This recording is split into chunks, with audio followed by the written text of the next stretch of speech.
కానీ పెమ్మసాని చంద్రశేఖర్ గారు ఒదిగి ఉండటం కాదు, ఆయనలో రకరకాల కోణాలు కనిపి, దౌర్జన్య కోణాలు, రౌడీ కోణాలు, నేను ఏదనుకుంటే అది చేసేయగలననేటువంటి ఒక విశ్వాసంతో ఆయన మాటలు తూలుతున్నారు. ఆ తూలేటటువంటి మాటలు సమాజం మీద ఎంత ప్రభావం చూపుతుందో ఆయనకి ప్రస్తుతం తెలియకపోవచ్చు, కానీ రాబోయే కాలంలో తప్పనిసరిగా తెలుసుకుంటారనేది నా అభిప్రాయం.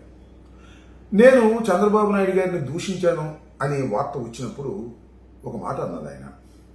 24 గంటల్లో సినిమా చూపిస్తాను అన్నారు, నా ఇంటి మీద దాడి, చాలా గందరగోళం చేశారు.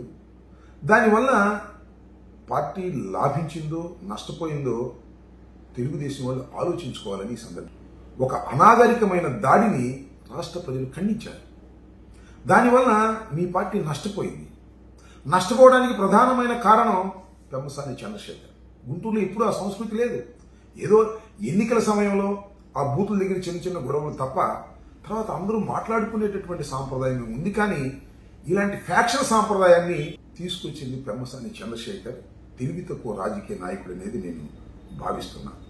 దానితో పాటు రీసెంట్గా చాలా మాట తోలాడు. చంద్రబాబు నాయుడు గారిని బాడీ షేమింగ్ జగన్మోహన్ రెడ్డి గారు చేస్తున్నారు కాబట్టి ఆ ఫ్లోలో అనేశాడు, మాటతోనే చంపేస్తాను అని. ఆ తర్వాత నేను నిన్న మొన్న ఎదురు చూసా, ఏదైనా రీజాయిన్ ఇస్తారేమో, నేను అన్నది ఈ ఉద్దేశం కాదని చెబుతాడేమో అనుకున్నా. ఎందుకు చెబుతాడు? అహంతో కూడుకున్నటువంటి వ్యక్తి కాబట్టి చెప్పలా. నేను వెరిఫై చేశా, చెప్పే పరిస్థితిలో కూడా లేడు.